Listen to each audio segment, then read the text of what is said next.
Welcome back. This section is on inference about two population standard deviations. We're going to introduce a brand new distribution. This will be the last distribution that we'll talk about in this course, and that's called Fisher's F distribution. Just by the looks of that graph, it's very similar to the chi-squared distribution. In fact, it's related to it. Okay. Now, if we look at this test stat here, the ratio of two sample standard deviations. And when we're dealing with comparing two population standard deviations, we take the sample standard deviations and we take the ratio of them. And we're essentially dealing with two different distributions of chi-squared. And that essentially makes up a F distribution. And all the different permutations of sample sizes will give you different values for degrees of freedom for each one of those distributions. And as you can see from this graph, it's giving you a few examples of all the different permutations that you can see. All right, so let's go ahead and start talking about all the requirements in order to do hypothesis testing for two population standard deviations. One of the first requirements is, just like usual, samples are obtained using simple random sampling. Also, samples are independent from each other. And there's a strict requirement that these populations have to be coming from a normal distribution. All right, let's go ahead and go right into the 6 steps. All right, we have our hypothesis statement, and that is, in the null hypothesis, we have standard deviation from one population is equal to the standard deviation of the second population. And of course, we have the 3 different cases. Step 2 is our significance level. We just have to find that in the problem. Our test stat is a very simple test stat, actually. Very simple calculation. Now, our calculator does actually have this test in it. If you have a TI-83 or 84, you should have a 2-sample F test. Now, you can have a list of data, or the stats could already be given to you. That would be S1, N1, S2, N2. And the outputs would be your test stat and, of course, the p-value. Step 5 would be us making our decision by comparing the p-value to your significance level. And finally, step 6, we're going to make our conclusion statement. All right, we're ready to do an example. Example 1. A researcher wanted to know whether state quarters had a standard deviation weight that is less than traditional quarters. He randomly selects 18 state quarters and 16 traditional quarters. Weighed each of them and obtained the following data. Now, this is the same data set from a couple sections ago, but it's asking a different question in this case. A normal probability plot indicates that the sample data could come from a population that is normal. Again, we didn't go over normal probability plots, but I did mention in passing that this is what you would do in practice. Test the researcher's claim at a 5% significance level. Okay, what's that claim statement? Well, it seems to be the very first sentence. A researcher wanted to know whether state quarters had a standard deviation weight that is less than traditional quarters. So that's our claim statement. Let's go down the list of conditions here. Do we have random samples? Yep, selected randomly. Independent samples? Yeah, there's no indication that these would be dependent, right? If you were to get state quarters and traditional quarters randomly selected, that also should cover the fact that they're independent.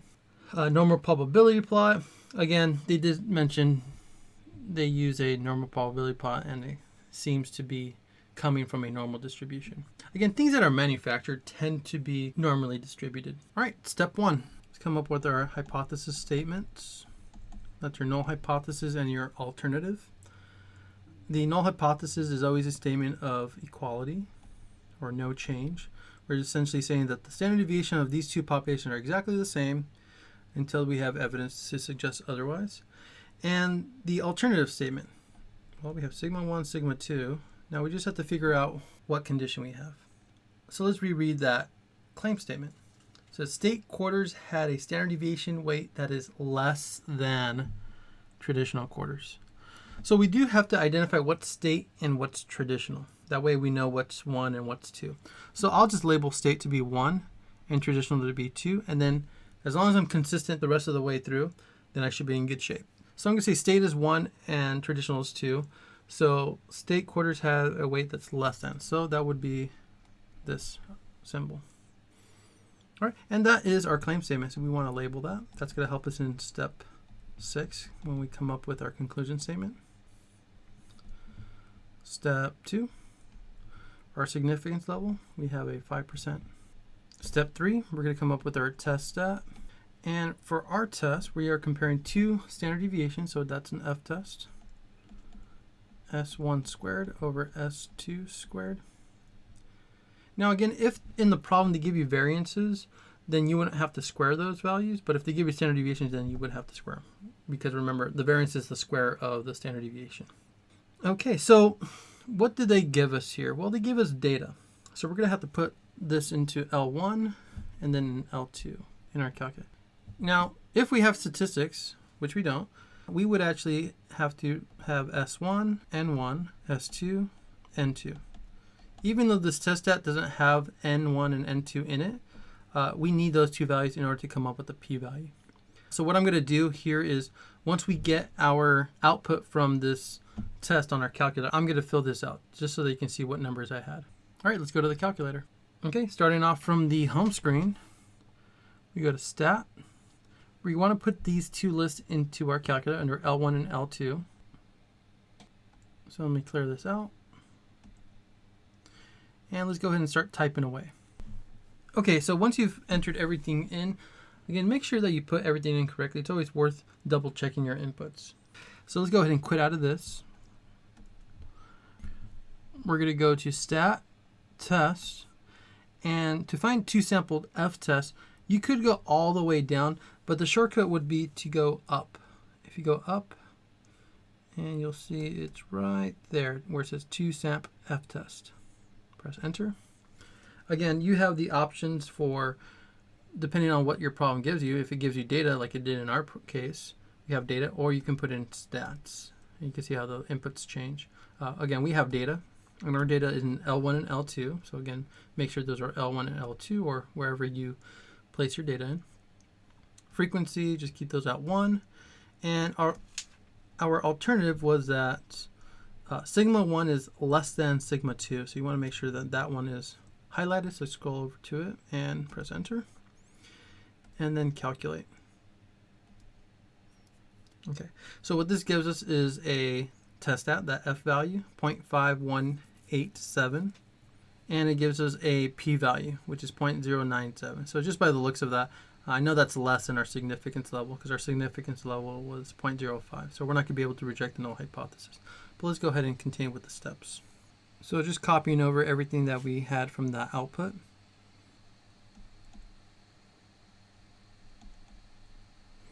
Okay, that's a complete step 3.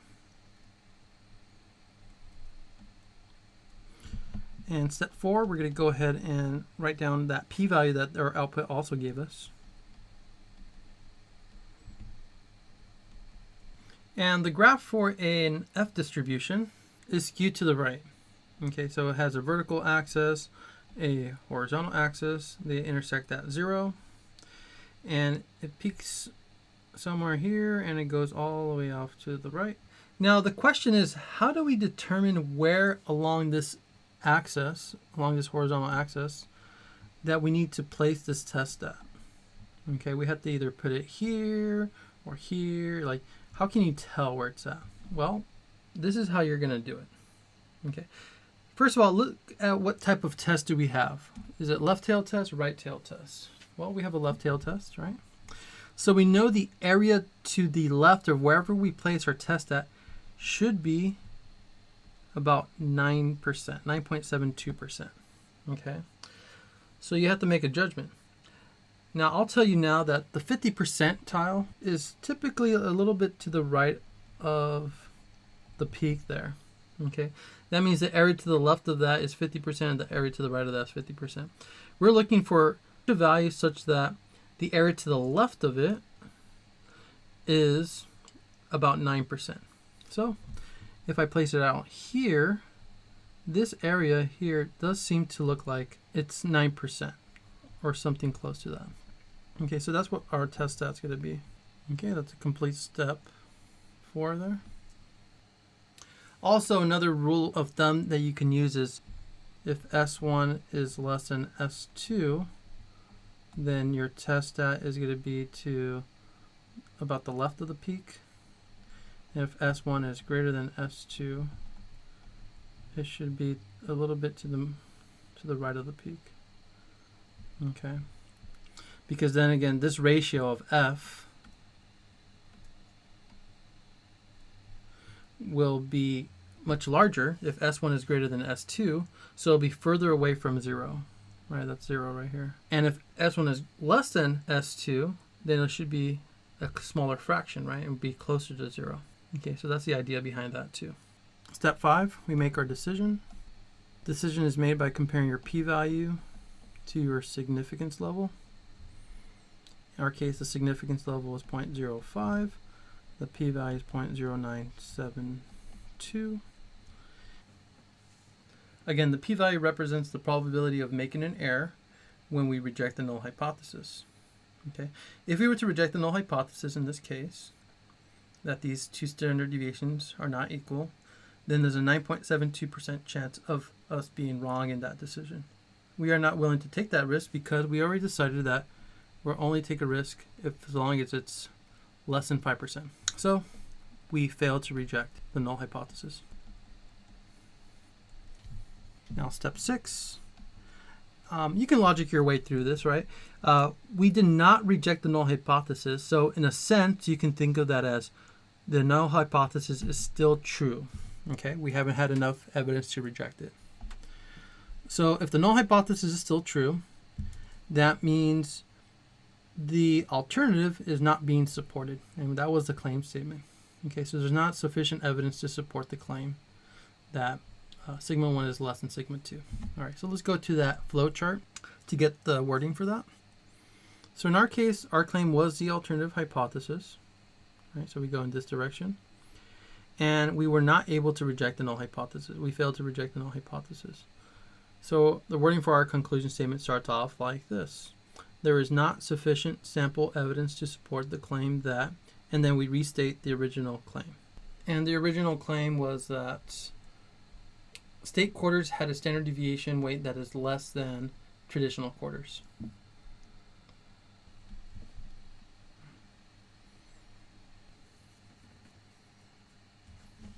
Okay, let's do another problem. Example 2. In a randomized experiment, 150 babies were randomly divided into a treatment group, N1 equals 75, and a control group, N2 equals 75. After the study, the treatment group had a mean serum retinol concentration of 0.4972 milligrams per liter, with a standard deviation of 0.1781 milligrams per liter. The control group had a mean serum retinol concentration of 0.1384 milligrams per liter, with a standard deviation of 0.1237 milligrams per liter. Does the treatment group have a higher standard deviation for a serum retinol concentration than the control group at a 5% level of significance? Assume the serum retinol concentrations are normally distributed. Okay, so let's go ahead and highlight the claim statement here. And we have to ask ourselves, what is this claim on? Is it on a proportion, on a mean, or a standard deviation? You do have to look for keywords, okay? In this case, we are talking about what? Well, it looks like the claim statement is, does the treatment group have a higher standard deviation for serum retinol concentration than the control group? Okay, so it's more of a question rather than a claim statement, but you can treat that as a claim statement. And we are talking about a standard deviation. All right, so let's go down the conditions. Do we have random samples? Yep, it looks like it's a randomized experiment. Are the samples independent? Well, there's nothing to indicate that they're dependent on each other. So they were randomly divided. I would say, yeah, these are independent samples. And also, do we have normal populations?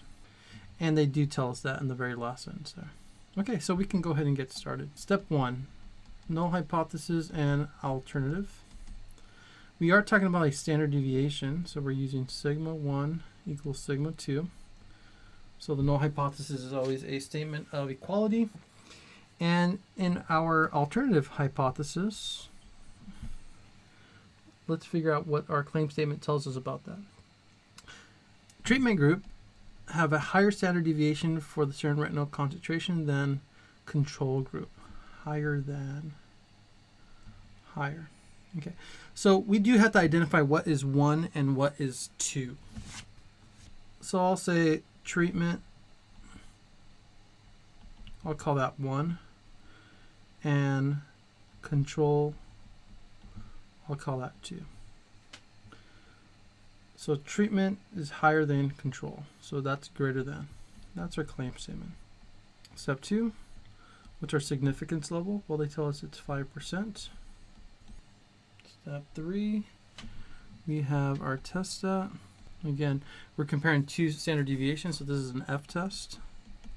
Now, in this case, they do give us statistics, right?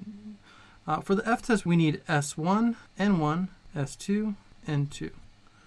They did tell us that each one of our samples is 75. Now, they don't have to be exactly the same, but in this case, they are. And the sample standard deviation, again, one is treatment, so let's look for that one.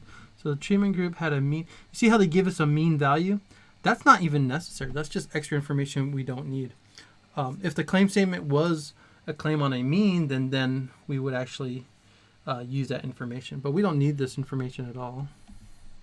What we do need is the standard deviation, which is 0.1781. Same thing for control group.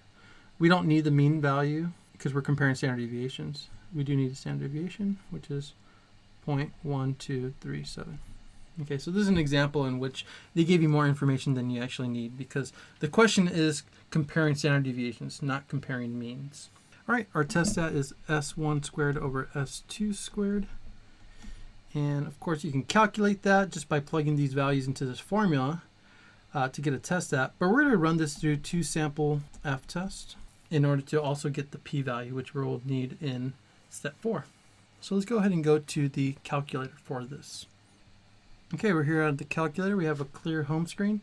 Let's go to stat. We're going to go to test. And if we go up, we'll find 2 sample F-tests much easier. And in this case, we do have statistics, so we don't have to put in data. We do have statistics here. S1, let's just go ahead and replace that with 0.1781. N1, 75. S2, 0.1237. N2, 75. Our alternative says that sigma 1 is greater than sigma 2. So make sure that you hover over that and press enter. Make sure that one's highlighted. And let's go ahead and calculate. Okay. Now that test stat could have been easily calculated just using the values that we had, S1 squared over S2 squared. But the important thing about using this calculator function is to come up with the p-value. And our p-value is 9.97. So again, p-values represent probabilities. So if anything is greater than 1, which in this case 9.96, you have to immediately look to the right and you'll know that it has to be in scientific notation because probabilities can't be more than 1. So this is a small probability, right, where we have to move the decimal place 4 times to the left, and that's going to be 3 zeros in front of the 9. So let's go ahead and copy all that down. Okay, so that's a complete step 3 here. The p-value, again, you can write that out as a decimal, 0.000996. Okay, again, just to get a visual there. The decimal place was right here, 1, 2, 3, 4. That's why there's only 3 zeros in front. Okay, so that's a small probability of committing a type 1 error. All right, what kind of picture do we draw? Do we draw a bell shape or do we draw a skew to the right? Well, again, F distributions have skew to the right distributions. So let's go look something like this. This is 0. Again, let's go ahead and use that same rule of thumb. If S1 is greater than S2, then that ratio, that F test, will be pretty large. So your test stat should be kind of to the right of the peak around here. And if S1 is less than S2, then your test stat should be closer to 0. It's a smaller fraction, right? So somewhere around here. In our case, S1, S2, S1 is greater than S2, so it looks like it's further away from 0, right? Further away from the peak. Also, in conjunction with the p-value, If your test stat is a right-tailed test, which is what our alternative is telling us, then we do have to draw the test stat such that the area to the right is this amount, 0.0009962. So our test stat should be way out here, such that the area to the right is a tiny value. That's a much better way to logic your way into figuring out where this test stat lies on this x-axis. All right, so that's a complete step 4. Step 5, we're going to make our decision. A decision is made by comparing your p-value to your significance level. Our p-value is at 9.962 times 10 to the negative 4, and our significance level is 0.05, and this p-value is definitely less. Again, what does this p-value represent? Well, it's the probability of committing an error. What type of error? Well, type 1 error, and a type 1 error is rejecting the null hypothesis when it was actually true. Okay, if we reject the null hypothesis, the probability of us committing an error in that decision is this value, small probability. So we're willing to take that chance. So we are going to reject the null hypothesis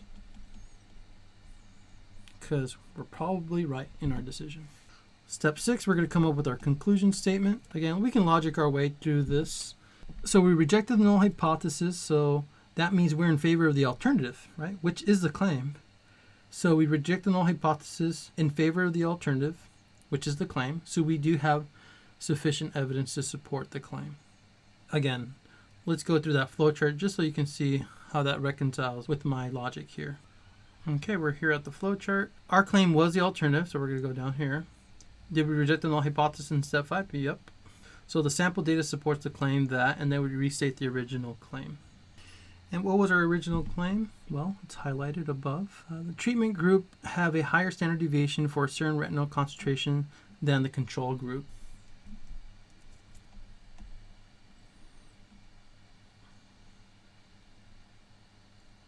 All right, that's it for this chapter. Thanks for watching.